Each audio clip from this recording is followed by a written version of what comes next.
आज सकाळी सकाळीच वेडिंग ॲनिव्हर्सरीसाठी केकचा ऑर्डर आला आणि कस्टमरचं म्हणणं होतं की तुम्हाला आवडेल तशी तुम्ही डिझाईन बनवा। आणि हा केक मी हार्ट शेपच्या भांड्यात न बनवता गोल 3च्या भांड्यातच बनवलेला आहे। ते कसं मी तुम्हाला पुढे दाखवणार आहे। हॅलो माय यूट्यूब फॅमिली, कसे आहात तुम्ही सर्व? आय होप तुम्ही हॅपी असाल। आज मी तुम्हाला हार्ट शेपमध्ये केक कसा कट करायचा ते दाखवणार आहे आणि त्यावर डिझाईन कशी करायची हेही दाखवणार आहे। सुरुवातीला मी या राऊंड शेपवर प्लसचं मार्किंग करून घेतलेलं आहे, तुम्ही बघू शकता। आणि याच्या साईडचं कोपरा कट करून आपण साईडला लावून घेणार आहोत अशा पद्धतीने। आणि दुसरी ही साईड आपण असेच कट करून ह्या पद्धतीनेच लावून घेणार आहोत। आणि कट केल्यानंतर मी तुम्हाला यातील लेयर दाखवते, बघा किती सुंदर आणि व्यवस्थित लेयर आहे।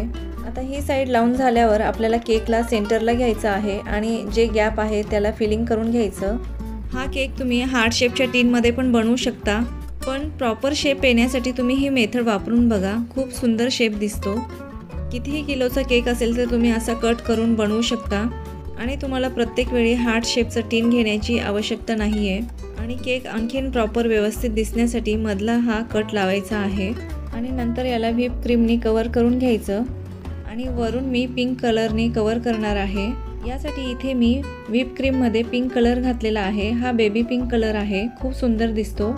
आणि नंतर याला व्यवस्थित फिनिशिंग करून घ्यायचं आणि त्याच्यानंतर मी इथे डेकोरेशनसाठी N1 नोझल यूज केलेला आहे आणि एकामध्ये मी रेड कलरचा यूज केलेला आहे आणि एक नोझल मी बेबी पिंक कलरनीच यूज केलेला आहे। आणि याच नोझलनी मी काही ठिकाणी मोठे रोज आणि काही ठिकाणी छोटे लहान रोज काढून घेतलेले आहे। आणि त्यानंतर मी खालच्या साईडला मोतीसारखे डॉट डॉट काढलेले आहे। ह्या डॉटसाठी मी कुठलाही नोझल यूज केलेलं नाही आहे। पायपिंग बॅगला छोटंसं कट लावून आपण हे डॉट काढून घेणार आहोत। तुम्ही बघू शकता हे मोतीसारखे डॉट किती सुंदर दिसत आहे। आपला केक इथे रेडी आहे, तुम्हाला कसा वाटला हे कमेंटमध्ये नक्की कळवा। व्हिडिओ आवडला असेल तर चॅनलला सबस्क्राईब करा।